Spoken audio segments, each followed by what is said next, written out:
வாயில கொழுப்பு இருந்தாலும் பரவாயில்ல சார், எப்படியாவது ஒரு வழியா சமாளிச்சுக்கலாம். ஆனா வயத்துல மட்டும் கொழுப்பு இருக்கக்கூடாது சார். அப்படி இருந்தா அதை அலட்சியமாகவும் விட்டுறக்கூடாது சார் அப்படின்னு ஒருத்தர் சொல்லிட்டு வந்தார். அதுக்கப்புறம் தான் அவர்கிட்ட பேசி பல விவரங்களை தெரிஞ்சுக்க முடிஞ்சுது. சில பேர் சொல்லுவாங்க, எனக்கு தொந்தி கிடையாது சார், வேணும்னா என் வயத்தை அழுத்தி பாருங்க, கல் மாதிரி இருக்கும்பாங்க. வயிறு கல் மாதிரி இருந்தா உள்ள கொழுப்பு இல்லைன்னு நினைச்சிடக்கூடாது. வயிற்று தசைக்கு அடியில உள்ள கொழுப்பு சில வாத்தியங்கள்ல இருக்குமே நரம்பு, அது மாதிரி டைட்டா இழுத்துக்கிட்டு இருக்குன்னு அர்த்தம். அதனால தொட்டு பார்த்தா கல் மாதிரி தான் இருக்கும், இருந்தாலும் தொந்தி தான். வயத்துல கொழுப்பு அதிகமா இருக்கிறது சங்கடம் தான். அதனால கொலஸ்ட்ரால் அளவு அதிகமாகும். இதய நோய்கள், நீரிழிவு, ஹைப்பர் டென்ஷன், ஸ்ட்ரோக்கு இது மாதிரி ரிஸ்க்லாம் அதிகமாகும். ஒருத்தர் ஒல்லியா இருக்கலாம், உடம்பு இடம் அதிகப்படியா இல்லாம இருக்கலாம். அப்படி இருந்தா கூட அவர் உடம்புல மற்ற பகுதியை விட வயத்துல கொழுப்பு அதிகமா இருக்கும். நாம தான் ஒல்லியா இருக்கிறோமே, நமக்கு ஒண்ணும் இல்லை அப்படின்னு நினைச்சிடக்கூடாது. சரி, நம்ம வயிறு இருக்க வேண்டிய அளவை விட அதிகமா இருக்குதா இல்லையா, அதை எப்படி கண்டுபிடிக்கிறது? அதுக்கு சில வழி இருக்குது. முதல்ல நீங்க நேரா ஸ்ட்ரெயிட்டா நிமிர்ந்து நில்லுங்க. உங்க பார்வையை மட்டும் கீழே தாழ்த்தி கால் விரலை கவனிங்க. விரல் உங்களுக்கு தெரியுதா அப்படின்னா உங்க வயறு நார்மலா இருக்குன்னு அர்த்தம். கால் விரல் உங்க கண்ணுக்கு தெரியலையா அப்படின்னா உங்களுக்கு வயிறு பெருசுதான். இன்னொரு வழி இருக்கு. அது என்ன தெரியுமா? ஒரு தரையில நீட்டா படுத்துடணும். 1 மீட்டர் நீளம் உள்ள அளவுகோல் ஒன்று எடுத்துதுங்க. கழுத்து எலும்புல ஒரு பக்கத்தையும் இடுப்புல ஒரு பக்கத்தையும் வைங்க. பக்கவாட்டில் வைங்க, அதாவது படுக்க வாட்டில். அது நடுப்பகுதி வயத்துல முட்டி தராசு மாதிரி ஆடுதா அப்படின்னா உங்க வயிறு உங்களுக்கு ப்ராப்ளம் தான். அதனால அதை கண்டுபிடிக்கிறதுக்கு அப்படி ஒரு அளவுகோல் வச்சிருக்கிறாங்க.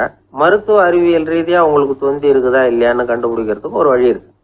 உங்க இடுப்புல வெயிஸ்ட் அப்படின்னு சொல்றோம்ல, இடுப்புல ஒரு அளவு எடுக்கணும், சுற்றளவு. இடுப்புக்கு கீழே ஹிப்னு சொல்றோம்ல, அங்க ஒரு அளவு எடுக்கணும், அதிகபட்ச சுற்றளவு எடுக்கணும். அந்த அளவை இந்த அளவால வகுக்கணும். அதாவது உங்க வெயிஸ்ட் மெஷர்மெண்ட் இருக்குல்ல, அதை ஹிப் மெஷர்மெண்டால வகுக்கணும். இந்த விகிதம், அதாவது வெயிஸ்ட் ஹிப் ரேஷியோ, ஆண்களுக்கு 0.95க்கு மேல போகக்கூடாது, பெண்களுக்கு 0.85க்கு மேல போகக்கூடாது. அப்படி போயிட்டுதுன்னா வயிறு பெருத்திருக்குதுன்னு அர்த்தம். இது டாக்டர்கள் கண்டுபிடிக்கிற ஒரு விதம். சரி, இந்த தொந்தியை குறைக்கிறதுக்கு என்ன பண்ணலாம்? பட்டினி கிடக்கலாமா அப்படின்னா அது தேவையில்லை. ஆனா கலோரி அளவை குறைக்கணும். அது எப்படி? கொழுப்பு ஆகாரத்தை குறைக்கணும். இப்போ கார்போஹைட்ரேட்டு, புரோட்டீன்லாம் இருக்குது இல்லை, அதெல்லாம் ஒரு கிராமுக்கு சுமாரா 4 கலோரி கொடுக்கும்.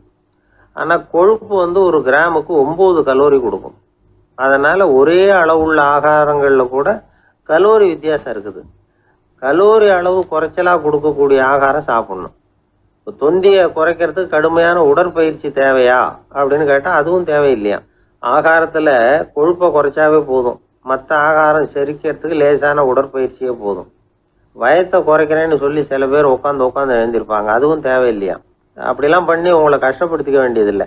வயத்தை குறைக்கிறதுக்கு அதெல்லாம் உதவுறது இல்லை அப்படின்னு அது சம்பந்தமான நிபுணர்கள் சொல்றாங்க. இப்போ இது சம்பந்தமா 1984 ஒரு சோதனையே பண்ணி பார்த்துருக்குறாங்க. ஒரு நாளைக்கு 185 தடவை உட்காந்து எழுந்திருக்கிறது. இது மாதிரி 27 நாள் பயிற்சி பண்ணிவிட்டு பார்த்தாங்களாம். வயிற்று கொழுப்புல எந்த மாறுதலும் இல்லையா. அதனால உட்காந்து எழுந்திருக்கிற வேலையெல்லாம் தேவையில்லை. தொந்தியை குறைக்கிறதுக்கு முயற்சி பண்றவங்க தோற்றத்தை அழகாக்குறது ஒரு பக்கம் இருந்தா கூட ஆரோக்கியமான நீண்ட வாழ்வுக்கும் அவங்க அஸ்திவாரம் போடுறாங்கன்னு தான் அர்த்தம். ஒருத்தர் வந்தார், சார் எனக்கு தொந்தி இருக்கா இல்லையான்னு கண்டுபிடிக்கிறது கஷ்டமா இருக்குதுன்னார். சரி, நான் கண்டுபிடிக்கிறேன், இப்படி தரையில காலை நீட்டி ஸ்ட்ரைட்டா படுங்க அப்படின்னோம். சரின்னு படுத்துட்டார். இப்போ உங்க கண்ணை திருப்பி கால் கட்டை விரலை பாருங்க, கட்டை விரல் தெரியுதா அப்படின்னு கேட்டேன். தெரியுது சார்னார். நீங்க தெரியுதுன்னு சொல்றத நான் எப்படி நம்புறதுன்னு. அதோ தெரியுற அந்த கட்டை விரல் நுனியில ஒரு ஈ கூட உட்காந்துருக்குது பாருங்க சார் அப்படின்னார்.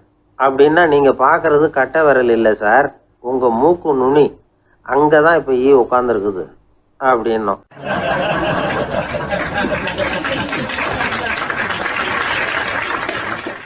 ஒரு நண்பர் ஆனந்தமா சிகரெட் பிடிச்சிக்கிட்டு இருந்தார். இந்த பழக்கத்தை விட்டுவிடுங்களேன் அப்படின்னு சொல்லி பார்த்தோம். விட்டுடலாம்னு தான் பார்க்குறேன், ஆனால் முடியலையேன்னார். மனசு வச்சா எல்லாம் முடியும் அப்படின்னோம். அவர் கொஞ்ச நேரம் யோசனை பண்ணார். அப்புறம் சொன்னார், சரி சார், இதுதான் நான் பிடிக்கிற கடைசி சிகரெட் அப்படின்னு சொல்லி ரொம்ப அழுத்தமாக புகையை உள்ளுக்கு இழுத்தார். அதுக்கப்புறம் அந்த துண்டு சிகரெட்டை வீசி எறிஞ்சுட்டார். ஒருத்தர் இது மாதிரி தீர்மானம் பண்ணி தன்னுடைய கடைசி சிகரெட்டை தூக்கி எறிஞ்சுட்டாருன்னா அது ஒரு பெரிய விஷயம்தான். அதுக்கு பிறகு அவர் உடம்புல படிப்படியாக என்னென்ன மாற்றங்கள் நடக்கும் அப்படிங்கிறத பற்றி ஒரு விவர பட்டியலே வெளியிட்டிருக்கிறாங்க. அது என்ன விவரம் தெரியுமா? ஒருத்தர் புகைப்பிடிக்கிற பழக்கத்தை நிறுத்துறாருன்னு வச்சுங்க. அப்படி அவர் நிறுத்தின 20 நிமிடங்களுக்குள்ள உயர் ரத்த அழுத்தம், உடல் வெப்பம், நாடி துடிப்பு இதெல்லாம் சரியான நிலைமைக்கு வந்துடுதான். 8 மணி நேரத்துக்குள்ள இந்த ஸ்மோக்கர்ஸ் பிரீத் அப்படிங்கிற தன்மை மறைஞ்சிருதான்.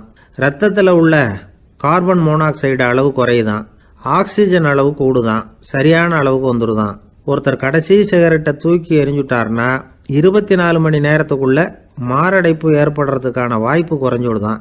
48 மணி நேரத்துக்குள்ள உணர்வு நரம்புகளின் முனைப்பகுதிகள் மறுபடியும் ஒன்று சேர்ந்துருதான்.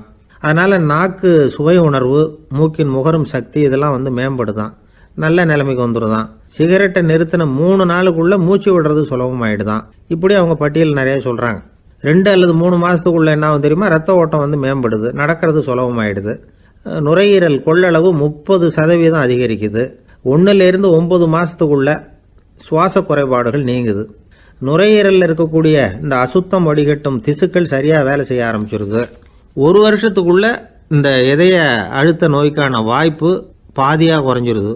இந்த சிகரெட்டை நிறுத்தின 5 வருஷத்துக்குள்ள ஒரு நாளைக்கு 1 பாக்கெட் சிகரெட் பிடிக்கிறவர்களில் நுரையீரல் புற்றுநோயினால சாகிறவர்கள் எண்ணிக்கை பாதியா குறைஞ்சிருது. புற்றுநோய் செல்கள் சீரமைக்கப்படுது.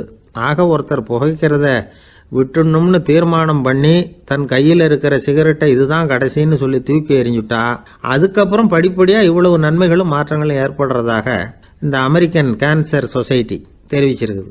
அதனால புகைப்பழக்கம் உள்ளவங்க இதையெல்லாம் கொஞ்சம் யோசிச்சு பார்த்து அந்த பழக்கத்தை விட்டு விடுறது ரொம்ப நல்லது. ஆனால் அதையெல்லாம் நாம சொன்னா யாரு கேட்குறாங்க? என்னுடைய நண்பர் ஒருத்தர் புகைப்பழக்கம் உள்ளவர், அவர் என்கிட்ட சொன்னார், சார், சிகரெட் பிடிக்கிற பழக்கத்தை விட்டு விடுறது என்னை பொறுத்த வரைக்கும் ஒன்றும் பெரிய கஷ்டமான செயல் இல்லை, அது ரொம்ப சுலபம் அப்படின்னார். எப்படி சொல்றீங்கன்னு கேட்டேன். நான் ஏற்கனவே 20 தடவை அந்த பழக்கத்தை விட்டுருக்கேன் சார் அப்படின்னார் ரொம்ப பெருமையா.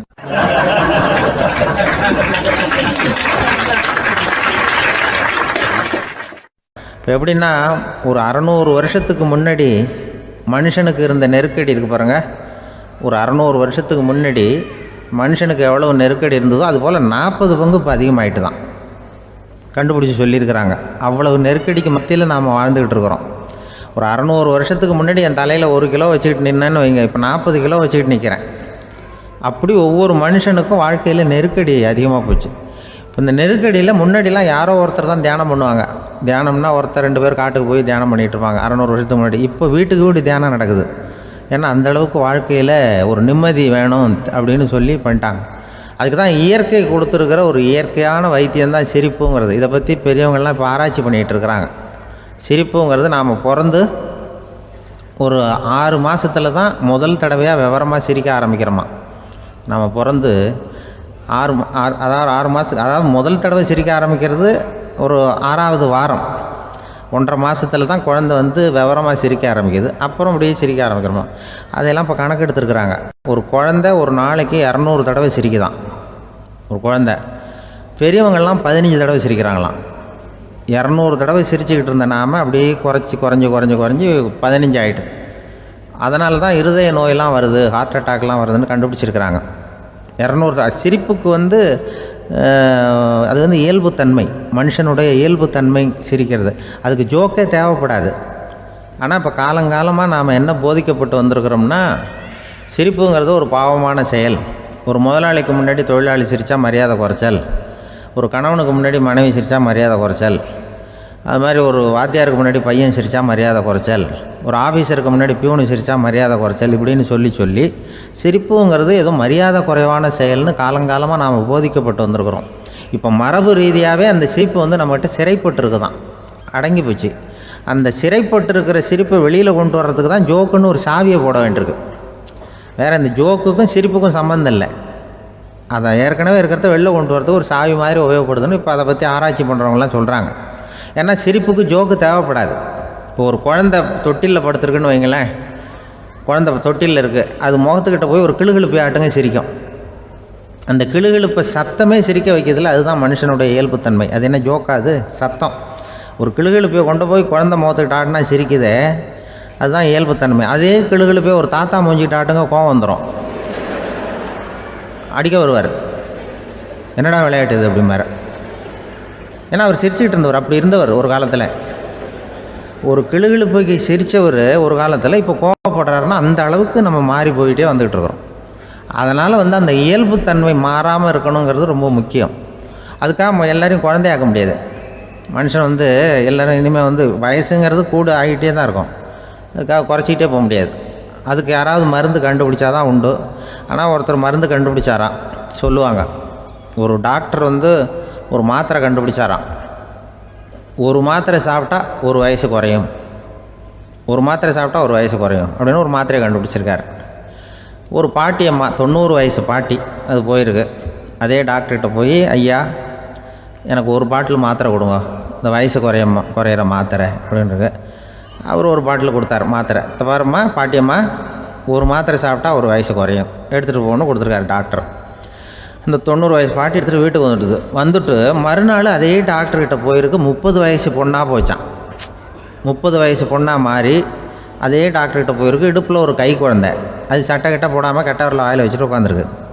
நேராக டாக்டர்கிட்ட போய், டாக்டர் நேற்று வந்தேன், ஏதோ ஒரு மாத்திரை சாப்பிட்டா ஒரு வயசு குறையுன்னீங்க, நான் ஏதோ ஒரு ஆர்வத்தில் ஒரு 30-40 மாத்திரை சாப்பிட்டேன், இப்படி ஆகிட்டேன் அப்படின்னு. இப்போ டாக்டர் சொல்லியிருக்காரு, இதுக்கு ஏமா வருத்தப்படுற, எல்லோரும் வயசு குறையணும்னு தான் நினைக்கிறாங்க, உனக்கு வயசு குறைஞ்சிட்டுது, நீ சந்தோஷப்படு, இதுக்கே மறுபடியும் என்னகிட்ட வந்திருக்கிற அப்படின்னாரான் டாக்டர். அப்போ அந்த அம்மா சொல்லித்தான், என்னை பற்றி பரவாயில்ல டாக்டர், என் இடுப்பில் பாருங்கள் கை குழந்தை, இது சட்டை கிட்ட போடாமல் உட்காந்துருக்கு, கட்டவரில் வாயில் வச்சுட்டு உட்காந்துருக்கு, இது ரொம்ப ஆர்வத்தில் ஒரு 70 மாத்திரையை சாப்பிட்டு விட்டுது, இது என் வீட்டுக்காரர். இவர் இடுப்பை விட்டு கீழே இறங்க மாட்டேங்கிறார். நான் எதையாவது கொடுத்து இனிமேதான் வயசை கூட்டி இறக்கி விடுவேன் டாக்டர் அப்படின்னு தான். அவர் ஏதோ நமக்கு இதுக்கும் சம்மந்தம் இல்லைங்கிறது மாதிரி கட்டாரில் வச்சுட்டு அவர் பாட்டு உட்காந்துருக்கார். ஏதோ நமக்கு இந்த உலகமே இல்லை, நமக்கு சம்மந்தம் இல்லைங்கிற மாதிரி உட்காந்துருக்கார். இப்படியே நான் தூக்கிட்டு எங்கே அலையிறது இதை அப்படின்னு தான். அதனால் வயசை குறைக்கிறது இயற்கைக்கு விரோதமாக நாம் பண்ண முடியாது. ஆனால் இந்த இயல்புத்தன்மை மாறாமல் வச்சுக்கலாம். குழந்தை மாதிரி மாற முடியாதே தவிர அந்த குழந்தை தன்மையோடு வாழறதுக்கு கற்றுக்கணும். அதுதான் வாழ்க்கையில் இன்பமாக வாழறதுக்கு வழி. குழந்தைத்தனமாக இருக்கக்கூடாது, குழந்தை தன்மையோடு இருக்கணும்னு சொல்லுவாங்க. குழந்தைத்தன்மைங்கிறது வேறு, குழந்தைத்தனம்ங்கிறது வேறு. அப்படி ஒரு மாத்திரை கண்டுபிடிச்சிட்டா இப்போ யாராவது ஒருத்தவங்க இடுப்பில் குழந்தைய தூக்கிட்டு போனால் போய் கேட்கணும், ஏம்மா இது ஏன் வீட்டுக்காரரா உன் குழந்தையா அப்படின்னு கேட்டு அதுக்கப்புறம் அவருக்கு வணக்கம் சொல்லணும். இப்படிலாம் ஆகிடும் நிலைமை. இயற்கையை நம்ம மாற்ற முடியாது. அதுக்கு தகுந்தாப்பில் தான் நாம் பண்ணணும். குழந்தை தன்மையோடு வாழறதுக்கு குடும்பத்தில் குழந்தை தன்மைங்கிறது எப்படின்னா, இப்போ ஒரு சில பேருக்கு அந்த குழந்தைத்தன்மை உண்டு. ஒரு வீட்டில் ஒரு புள்ள படுத்துருக்கு, அம்மா எழுப்புறாங்க, காலேஜுக்கு நேரமாச்சு எழுந்திருப்பா, காலேஜுக்கு நேரமாச்சு எழுந்திருப்பா அப்படின்னு. அந்த அம்மா அந்த புள்ளை சொல்லியிருக்கு, ஐயோ எனக்கு காலேஜுக்கு போகிறதுக்கே பிடிக்கலம்மா, என்னை தொந்தரவு பண்ணாத, காலேஜுக்கு போகிறதுக்கு எனக்கு பிடிக்கல அப்படின்னு தான். அப்போ அந்த அம்மா சொல்லியிருக்கு, ஏன் உனக்கு காலேஜுக்கு போகிறதுக்கு பிடிக்கல, கல்லூரிக்கு போகிறதுக்கு, அதுக்கு 2 காரணம் சொல்லு அப்படின்னு இருக்கா. அப்போ அந்த புள்ளை சொல்லிச்சான், ஏன் பிடிக்கலன்னா, கல்லூரியில் இருக்கிற வாத்தியாருக்கும் என்னை பிடிக்க மாட்டேங்குது, ஆசிரியர்களுக்கும். 2வது காரணம், கல்லூரியில் படிக்கிற மாணவர்களுக்கும் என்னை பிடிக்கல, அதனால் நான் காலேஜுக்கு போக மாட்டேன்ற குழந்தை புள்ள சொல்லியிருக்கு. அம்மா அப்படிலாம் நீ இதுக்காக போகாமல் இருக்கக்கூடாது, நீ போய் தான் ஆகணும் அப்படின்னு பிடிவாதமாக அந்த அம்மா பிள்ளைய எழுப்புனாங்களாம். சரி, நான் எதுக்கு காலேஜ் போகணும்னு சொல்கிறேன், அதுக்கு நீ 2 காரணம் சொல்லு அப்படின்னு தான் அந்த புள்ள. அப்போ அந்த அம்மா சொன்னாங்களாம், நீ ஏன் காலேஜுக்கு போகணும்னா, முதல் காரணம் உனக்கு வயசு 52, 2வது காரணம் நீ தான் பிரின்சிபால் அப்படின்னு தான். என்ன இருந்தாலும் அவங்க அம்மாவுக்கு அது புள்ள தானே. அதுதான் குழந்தைத்தன்மைங்கிறது. 52 வயசுலேயும் குழந்தைத்தன்மையோடு இருக்கார் பாருங்கள், அதுதான் அந்த குழந்தைத்தன்மையோடு வாழறது தான் வெற்றிக்கு வழின்னு சொல்லுவாங்க. ஒரு ஆள் அசையாமல் கிடக்கிறார், அவர் இருக்காரா போயிட்டாராங்கிறத எப்படி முடிவு பண்ணுறோம்? அவர் மூக்குக்கு முன்னாடி புறங்கையை வச்சு பார்க்குறோம், மூச்சு வருதா இல்லையா அப்படிங்கிறத கண்டுபிடிக்கிறதுக்காக. மூச்சுங்கிறது அவ்வளவு முக்கியமான ஒரு விஷயம். சுவாசம் இல்லைன்னா எதுவுமே இல்லை. நம்ம பூமி இருக்க அது கூட சுவாசிக்குதுங்கிறத சோவியத் விஞ்ஞானிகள் கண்டுபிடிச்சிருக்கிறாங்க. பூமிக்கு மேலே இருக்கிற மண் அடுக்கில் காற்றில் உள்ள ஆக்சிஜன் ஆக்சிகரணம் அடையுது அப்படின்னு தான் இதுவரைக்கும் எல்லாரும் நம்பிக்கிட்டு இருந்தாங்க. ஆனால் இப்போ என்ன கண்டுபிடிச்சிருக்கிறாங்கன்னா, அந்த ஆக்சிஜன் பூமிக்குள்ளே 1 கிலோமீட்டர் ஆழம் வரைக்கும் ஊடுருவி போகுதான். பூமிக்குள்ளே 2 பக்கமும் பல கிலோமீட்டர் வரைக்கும் பரவுதான். பூமிக்குள்ளே இருக்கிற நீர்நிலை அடுக்குகள் தான் நுரையீரல் செய்கிற வேலையை செய்யுதான்.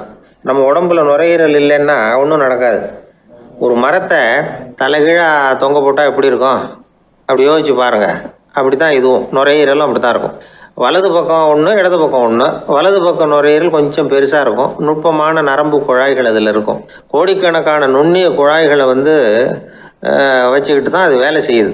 25 கோடி குழாய்கள் இருக்கும். அதை அப்படியே முழுசாக பிரித்து பரப்புனா ஒரு டென்னிஸ் கோர்ட்டில் பாதி பரப்பளவு இருக்குமா. நுரையீரல் நிறம் கருஞ்சிவப்பு தான்.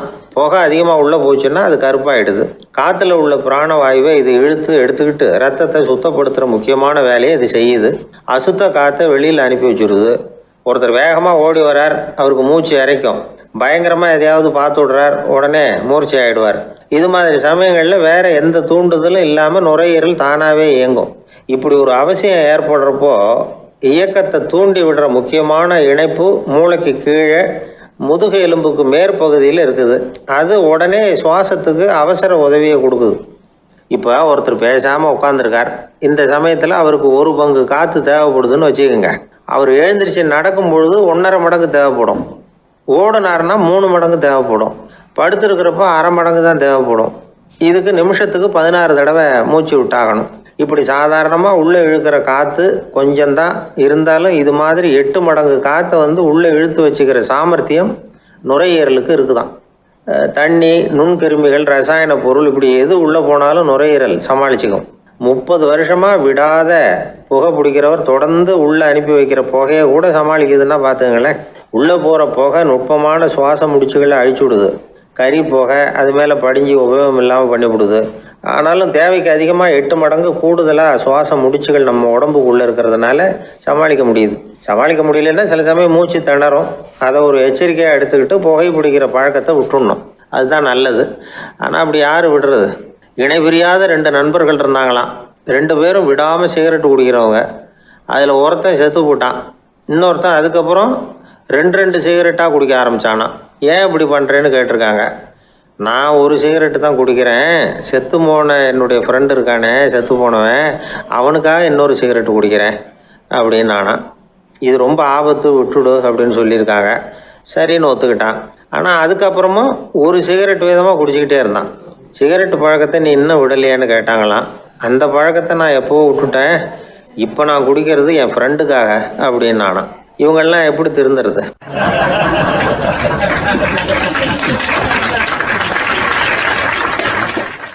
வாய் விட்டு சிரிச்சா நோய் விட்டு போகும் அப்படின்னு சொல்கிறது உண்டு.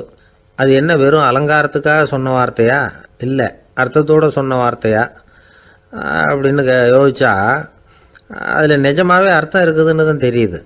ஆதாரபூர்வமாக அதுக்கு சில நிரூபணங்களும் இருக்குது. நார்மன் கசின்ஸ் அப்படின்னு ஒருத்தர் இருந்தார். அவர் ஒரு அமெரிக்க பத்திரிகை ஆசிரியர். அவருக்கு ஏதோ ஒரு விதமான அழற்சி நோய், இன்ஃப்ளமேஷன் டிசீஸ். அது டாக்டர்கள்லாம் அதுக்கு என்ன விதமான வைத்தியமும் கிடையாது அப்படின்னு சொல்லி பல இதெல்லாம் பார்த்துட்டு கடைசியாக சொல்லிவிட்டாங்க அதுக்கு வைத்தியமே இல்லைன்ட்டாங்க. டாக்டர்கள் தான் சொல்லிவிட்டாங்களே, அதனால் இது இப்படியே இருந்துட்டு போகட்டும் அப்படின்னு விட்டுற வேண்டியது தானே. ஆனால் அவர் அப்படி நினைக்கல. உடனே அவர் என்ன பண்ணார்னா, ஆஸ்பத்திரி ரூமை காலி பண்ணார். ஹோட்டலில் போய் ஒரு ரூம் எடுத்துக்கிட்டார். அங்கே போனார். தினமும் அவருக்கு பிடிச்ச தமாஷான படங்களை எல்லாம் டிவியில் போட்டு பார்த்துக்கிட்டு இருந்தார். சிரிப்பு வரக்கூடிய புத்தகங்களை எல்லாம் படித்தார். கொஞ்ச நாள் ஆச்சு, அவருக்கு இருந்த தொந்தரவு குணமாக ஆரம்பிச்சிட்டுது. இதை கேள்விப்பட்ட உடனே பழைய டாக்டர்கள்லாம் ஓடி வந்தாங்க. ஓடி வந்து பார்க்குறாங்க. அவர் உடம்பை சோதனை பண்ணி பார்க்குறாங்க. பார்த்தா அவர் உடம்பு குணமாகறதுக்கு உதவியாக இருந்தது சிரிப்பு தான் அப்படிங்கிறத விஞ்ஞானபூர்வமாக அவங்க ஒத்துக்கிட்டாங்களாம். இருந்தாலும் சிரிப்பு எந்த முறையில் எந்த விதத்தில் உதவி பண்ணுது அப்படிங்கிறத இன்னமும் சரியாக புரிஞ்சிக்க முடியல. ஆனாலும் ஒரு சில விஷயங்கள் மட்டும் புரியுது. அது என்னன்னா, சிரிப்பு சுவாசத்தை மேம்படுத்துது, ரத்த அழுத்தத்தை குறைக்குது, உடம்பு குணமாகறதுக்கே உரிய சில ஹார்மோன்கள் அதிகமாக உருவாகி வர்றதுக்கு வழி செய்யுது. இந்த அளவுக்கு தான் சிரிப்போட செயல்பாட்டை நாம் புரிஞ்சிக்க முடியுது. இருந்தாலும் இதை பற்றி கண்டுபிடிக்க வேண்டியது இன்னமும் ஏராளமாக இருக்குது. அதையெல்லாம் விவரமாக கண்டுபிடிக்கிற வரைக்கும் நாம் காத்துக்கிட்டு இருக்க வேண்டியதில்லை. இப்போவே தாராளமாக சிரிக்கலாம். அதில் என்னத்துக்கு சிக்கணும், காசா பணமா? சிரிப்புன்னா ஹாஹான்னு சத்தம் போட்டு சிரித்தாதான் உடம்புக்கு நல்லதுன்னு இல்லை. லேசான புன்னகை கூட உடம்புக்கு நல்லது செய்யுமா. லேசாக புன்னகை பூத்தா அந்த சமயத்தில் நாம் எப்படி ஆகுது, நம்ம உடம்பு பூரா அமைதி அடையுதான். இதையும் ஆதாரபூர்வமாக கண்டுபிடிச்சி தான் சொல்கிறாங்க. எப்போவாவது மனசு சங்கடமாக இருக்கிறப்போ கொஞ்சம் முயற்சி பண்ணி முகத்தில் புன்னகையை கொண்டுகிட்டு வந்து பாருங்கள். அதோட சுகம் உங்களுக்கு அனுபவித்து பார்த்தா தான் தெரியும். கண்ணும் உதடும் மலரும் பொழுது இருக்கிற ஆனந்தமே ஆனந்தம் அப்படிங்கிறாங்க அனுபவித்து பார்த்தவங்க. வாழ்க்கையில் நாம் தமாஷா இருக்கணும்னா அதுக்கு சில வழிகளையும் அவங்க சொல்லி வச்சுருக்கிறாங்க. முதல்ல நீங்கள் உற்சாகமாக இருக்கிறவங்க கூடவே அதிகமாக பழகணும். அவங்க கூடவே அதிக நேரம் இருக்கிறது மாதிரி பார்த்துக்கணும். அழுது வடிகிறவங்ககிட்டயே இருக்கக்கூடாது. அவங்கள அவாய்டு பண்ணுங்க. அவங்கள விட்டு விலகி வந்துடுங்க.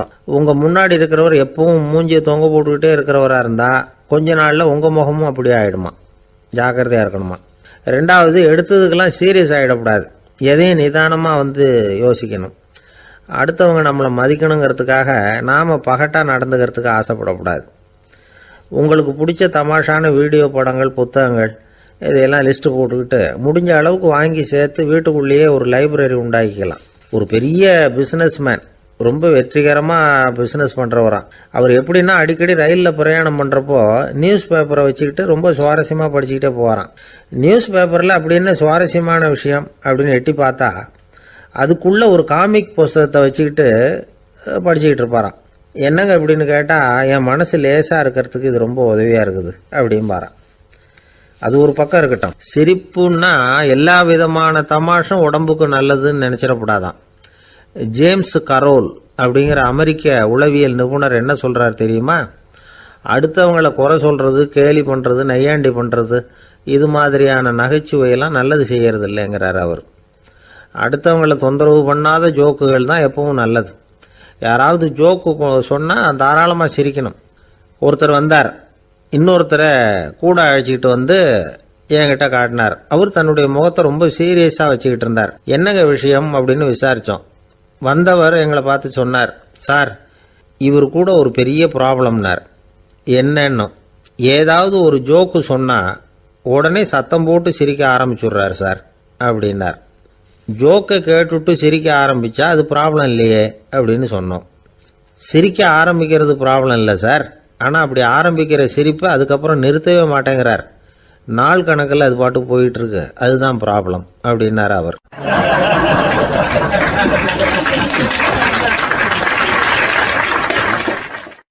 எது ரொம்பவும் கஷ்டமான காரியம் அப்படின்னு கேட்டார் ஒருத்தர். ஒருத்தருக்கு ஒருத்தர் சண்டை போடாமல் இருக்கிறது தான் ரொம்ப கஷ்டமான காரியம் அப்படின்னு தோணுது. ஒரு நாட்டுக்கும் இன்னொரு நாட்டுக்கும் சண்டை, நாட்டுக்குள்ளேயே ஒரு குரூப்புக்கும் இன்னொரு குரூப்புக்கும் சண்டை. ஏன் சண்டை போட்டுக்கிறீங்கன்னு கேட்டு பாருங்கள். நாங்கள் சமாதானத்துக்காக தான் சண்டை போட்டுக்கிறோம் அப்படிம்பாங்க. வாழறதுக்காக பிறந்த மனுஷன் லட்சியத்துக்காக உயிரை விட தயார் அப்படின்னு சொல்லிகிட்டு இருப்பான். அப்படி உயிரை விடுறவங்கள நாமளும் பாராட்டுவோம். ஆனால் ஒன்றும் இல்லாத விஷயங்களுக்கெல்லாம் சண்டை போடுறவங்களெல்லாம், அப்படிப்பட்டவங்களையும் சரி உயிரை விடுறவங்களையும் சரி என்னென்னு சொல்கிறது. யுத்தங்களாலேயும் சண்டைகளாலேயும் நாம் அடையிறது என்னங்கிறது ஒரு பக்கம் இருக்கட்டும், இழக்கிறது என்ன தெரியுமா? ஏராளமான உயிர்கள். ரத்தம் சிந்துறதுக்கு நான் தயார் அப்படின்னு மார்தட்டி சொல்லலாம். ஆனால் ரத்தம் சிந்தினா உயிர் காத்துக்கிட்டு இருக்க தயார் இல்லை. அதாவது உயிர் நமக்காக காத்துக்கிட்டு இருக்க தயார் இல்லை. இழக்கிற ரத்தத்தை ஈடுகட்டினா தான் உயிரை காப்பாற்ற முடியும். அதனால் இது சம்மந்தமாக ஆராய்ச்சி செய்கிற கட்டாயம் ஏற்பட்டு போச்சு. அதோட விளைவாக புதுசாக ஒன்றை கண்டுபிடிச்சிருக்கிறாங்க. அதுதான் செயற்கை ரத்த பொடி. இப்போ இந்த திடீர் சாம்பார் பொடி, திடீர் ரசப்பொடி, திடீர் காப்பி பொடி இப்படிலாம் சொல்கிறோம்ல, அது மாதிரி இது திடீர் ரத்த பொடி. இஸ்ரேல் ஒரு சின்ன நாடு, மக்கள் தொகை குறைச்சல், அதோட போர்கள் வேறு. அதனால் காயம்பட்டவங்களை காப்பாற்றியே தீர வேண்டிய கட்டாயம். காப்பாற்றணும்னா ரத்த இழப்பை தடுக்கணும். அப்படின்னா உடனடியாக புது ரத்தம் செலுத்தி ஆகணும். திடீர்னு ரத்தம் வேணும்னா எங்கே போகிறது? அதுவும் கிடைக்கிற ரத்தம் சேர்கிற குரூப்பாக இருக்கணும். ஒரு வேடிக்கை பார்த்தீங்களா, நான் வேறு குரூப்பு நீ வேறு குரூப்புன்னு இவன் சண்டை போடுறான். இதில் அடிபட்டவனுக்கு ரத்தம் கொடுக்க போனால் அதுலேயும் அது வேறு வேறு குரூப்பாக இருக்குது. அது ரத்தமும் வேறு வேறு குரூப்புன்னு சொல்லிகிட்டு இருக்குது. எந்த குரூப்பு ரத்தம் வேணும், அது உடனடியாக கிடைக்கலன்னா என்ன பண்ணுறது? இப்படிப்பட்ட கஷ்டம்லாம் நமக்கு வந்துடுது. இதுக்காக தான் விஞ்ஞானிகள் இந்த ரத்த பொடியை கண்டுபிடிச்சிருக்கிறாங்க. அதாவது ஒரு ஆள் அடிபட்டு போட்டான்னு வச்சுங்களேன், அவனுக்கு ரத்தம் கிடைக்கல. உடனே என்ன பண்ணலாம்? இந்த சுத்தப்படுத்தப்பட்ட தண்ணீரை கொஞ்சம் எடுத்துக்க வேண்டியது, அதில் இந்த இரத்த பொடியை கரைக்க வேண்டியது. இப்போ இந்த செயற்கை ரத்தம் வந்து தயாராகிட்டுது, இதை அந்த ஆள் உடம்புல ஏற்றி விட்ற வேண்டியது. இயற்கையாக நம்ம உடம்பில் இருக்கிற ரத்தம் என்னென்ன வேலை செய்யுதோ அதே வேலையை இதுவும் செய்யும். அதாவது ஆக்சிஜனை உடம்புல எல்லா இடத்துக்கும் எடுத்துகிட்டு போகுது. அந்த வேலையை இந்த செயற்கை ரத்தமும் செஞ்சுருது. ஆனால் ஒரு விஷயம், இந்த செயற்கை ரத்தம் ஒரு அவசரத்துக்கு தான் உபயோகப்படுத்தலாம், ஒரு முதல் உதவி மாதிரி. அதை அப்படியே நிரந்தரமாக விட்டுற முடியாது. பின்னாடி வந்து தேவையான குரூப்பு உண்மையான ரத்தம் கிடைச்ச உடனே அதை செலுத்திக்கணும். உண்மையான ரத்தத்தை 20லேருந்து 40 நாள் வரைக்கும் தான் பாதுகாக்க முடியும். அதுவும் குளிர்பதன பெட்டியில். அதுக்குள்ளே உபயோகப்படுத்தலைன்னா அது வீணாக போயிடும். இந்த ரத்த பொடி அப்படி இல்லை, எவ்வளோ நாள் வேணும்னாலும் அப்படியே வச்சுருக்கலாம், குளிர்பதன பெட்டியும் தேவையில்லை. ஆனால் ஒன்று, இது தண்ணியில் கலந்து செயற்கை ரத்தமாக ஆக்கிவிட்டா அதோட வலு 72 மணி நேரம் தான், அதாவது 3 நாள். அதுக்குள்ளே அந்த ஆசாமியை எங்கேயாவது ஆஸ்பத்திரிக்கு தூக்கிட்டு போய் உண்மையான ரத்தத்தை கொடுத்துடணும். சண்டையில் அடிபடுறவங்க, சாலை விபத்தில் அடிபடுறவங்க, இவங்களுக்கெல்லாம் அவசரத்துக்கு கை கொடுத்து உதவுறது இந்த செயற்கை ரத்த பொடி. அதுக்கப்புறம் நாம் கொடுக்குற ரத்தம் தான் அவங்கள காப்பாற்றணும். இன்றைக்கி வந்து ரத்தத்தை தானமாக கொடுக்க தயாராக இருக்கிற நல்ல உள்ளங்கள் ஏராளம். எவ்வளவு ஆக்சிடெண்ட்டு, ஆப்ரேஷன், இதில் சம்மந்தப்பட்டவங்களை வந்து காப்பாற்றுறது நாம் தானமாக கொடுக்குற ரத்தம் தானே. ஒரு ஆக்சிடெண்ட்டு, ஒரு ஸ்கூட்டர் ஒரு ஆள் மேலே மோதி விட்டுது, பார்த்து வரக்கூடாதா அப்படின்னா அந்த ஆள், நீ தான் பார்த்து நடக்கணும், ஏன்னா 20 வருஷமாக நான் அந்த ஸ்கூட்டரை ஓட்டிகிட்டு இருக்கிறேன் அப்படின்னானா இவன். இதுக்கு அவன் சொன்னானா, நீ தான் பார்த்து ஓட்டணும், ஏன்னா 40 வருஷமாக நான் இப்படி நடந்துக்கிட்டு இருக்கிறேன் அப்படின்னானா.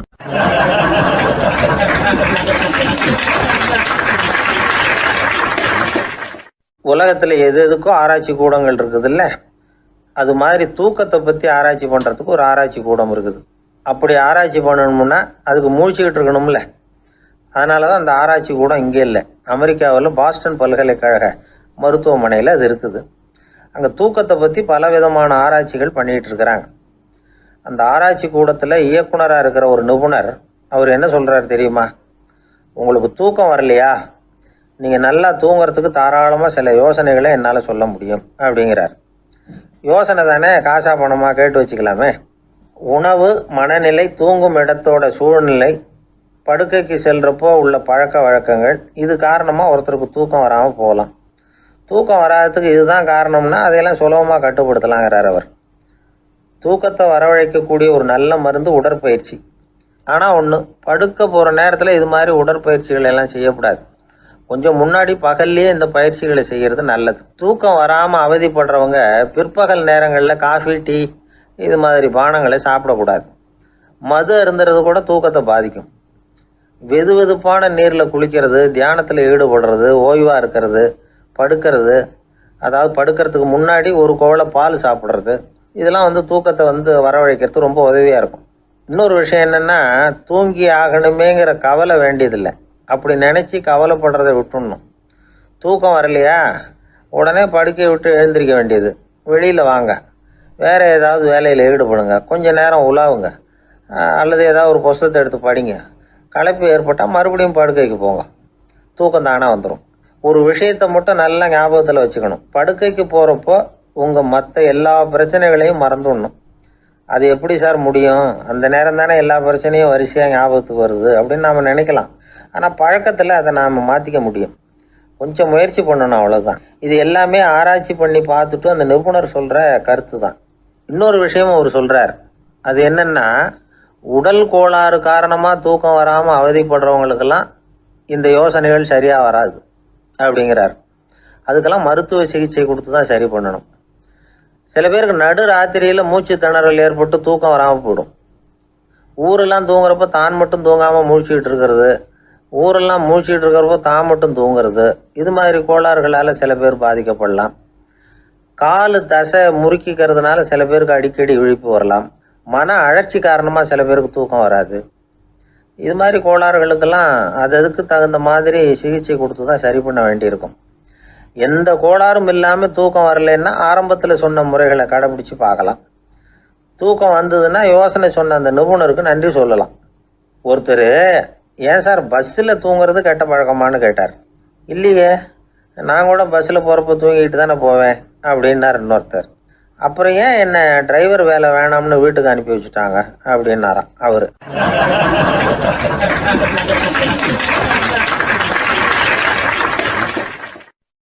அம்மாக்காரங்களுக்கு அடிக்கடி ஏற்படுற கவலை ஒன்று உண்டு. அதாவது குழந்தை சரியாக சாப்பிட மாட்டேங்குதே அப்படிங்கிற கவலை. இவங்கெல்லாம் ஒரு விஷயத்த நல்லா புரிஞ்சுக்கணும். குழந்தைகள்ங்கிறவங்க பெரியவங்க மாதிரி இல்லை. அவங்க கடிகாரத்தில் மணியை பார்த்துட்டு சாப்பிட்றதுக்கு உட்கார்ற ரகம் கிடையாது. பசிச்சா சாப்பிடுவாங்க, இல்லைன்னா விளையாடுவாங்க அல்லது தூங்குவாங்க. அது புரியாமல் அவங்கள கட்டாயப்படுத்தி அல்லது மிரட்டி சாப்பிட வைக்கிறது ரொம்ப தப்பு. ஒரு 8 மாத குழந்தைக்கு 3 மணி நேரத்துக்கு ஒரு தடவை பசிக்கும். அந்த நேரம் பார்த்து சாப்பாடு கொடுத்தா அடம் பண்ணாமல் அது பாட்டுக்கு சாப்பிட்றோம். அதே குழந்தைக்கு 1 வயசு ஆகிறப்போ 4 மணி நேரத்துக்கு ஒரு தடவை பசிக்கும். இந்த வயசுல இயற்கையாகவே பசி குறைஞ்சிருக்கும். அது புரியாமல் என் குழந்தை முன்னாடி மாதிரி இப்போ சரியாக சாப்பிட மாட்டேங்கிறான் அப்படின்னு சில பேர் டாக்டர்கிட்ட போய் சொல்லிக்கிட்டு இருப்பாங்க. இன்னொரு விஷயம், ஒரு குழந்தைக்கு வயசு அதிகமாகிற வேகத்துக்கு உடம்பு எடையும் அதிகமாகிக்கிட்டே போகாது. உடம்பு எடை அதிகமாகிற வேகம் குறைஞ்சிக்கிட்டே வரும். 6 மாத குழந்தைக்கு ஒரு வாரத்தில் 150 கிராம் எடை கூடும். ஒரு வயசுல வாரத்துக்கு 71 கிராம் எடை கூடும். இது புரியாமல் அதிகமாக சாப்பாட்டை கொடுத்து குழந்தைய கஷ்டப்படுத்தக்கூடாது. ஏன்னா அளவுக்கு மீறின உணவு அஜீரணத்தை உண்டு பண்ணிவிடும். குழந்தைக்கு ஒரு தட்டில் கொஞ்சமாக ஆகாரத்தை வச்சு கொண்டுகிட்டு போய் கொடுக்கணும். மலை மாதிரி குவிச்சு வச்சா அதை பார்த்ததுமே பசி அடங்கி போயிடும். அடித்து மிரட்டி பயமுறுத்தி குழந்தைய சாப்பிட வைக்கிற பழக்கம் இருக்குது பாருங்க. அதுக்கு ஃபுட் ஃபோர்ஸிங் அப்படின்னு பேர். இப்படி பண்ணுனா குழந்தைக்கு சாப்பாட்டில் விருப்பம் குறைஞ்சிரும். அதை கண்டாவே வெறுக்க ஆரம்பிச்சிடும். அது மாதிரி உளம் சார்ந்த பசி குறைவு, சைக்கோஜெனிக் அனோரெக்சியா, அது ஏற்படுமா. சாப்பாடுங்கிறதே ஒரு தண்டனை மாதிரி தோணும். குழந்தைகளுக்கு பிடிச்ச மாதிரியான ஆகாரத்தை கொடுக்கணும். சத்து அதிகம் இருக்குங்கிறதுக்காக அதுக்கு பிடிக்காத ஆகாரத்தை கொடுத்து கட்டாயப்படுத்தக்கூடாது. குழந்தைகளுக்கு 2 வயசு ஆகிறப்போ இயற்கையாகவே எதிர்மறை குணம் உண்டாகும். அதாவது அந்த எதிர்மறையாக பேசுறது. இது மாதிரி சமயங்களில் நாம் என்ன சொல்கிறோமோ அதுக்கு நேர்மாறாக நடந்துக்கும். ஏட்டிக்கு போட்டி. சாப்பிட சொன்னால் விளையாட போவோம், விளையாட சொன்னால் சாப்பாடு கேட்கும். இதை புரிஞ்சுக்கிட்டு நடந்துக்கணும். குழந்தை சொன்ன பேச்சை கேட்கலேன்னு கோவப்படக்கூடாது. குழந்தை வளர வளர பிடிவாத குணம் வர்றது சகஜம். கேட்டதை வாங்கி கொடுத்தாதான் சாப்பிடுவேன் அப்படின்னு பிடிவாதம் பண்ணணும். வாங்கி கொடுத்து விடுறது தான் உத்தமம். நீங்களும் அதுகிட்ட பிடிவாதம் பண்ணிட்டு இருக்கக்கூடாது. ஏன்னா கேட்டது கிடைக்கலையேங்கிற ஏமாற்றம் கூட குழந்தையோட பசியை குறைச்சிரும். கேட்டது கிடைச்சிட்டா பசி அதிகமாகும். கொடுத்ததை மலமலன்னு சாப்பிட்றோம். குழந்தைகளுக்கு கண்ட நேரத்தில் சாப்பிட்றதுக்கு எதையாவது வாங்கி கொடுத்துக்கிட்டு இருந்தா சாப்பாட்டு நேரத்தில் சாப்பிடாம அடம் பண்ண ஆரம்பிச்சிடும். பள்ளிக்கூடம் போகிற பிள்ளைங்க காலை உணவை சரியாக சாப்பிட மாட்டாங்க.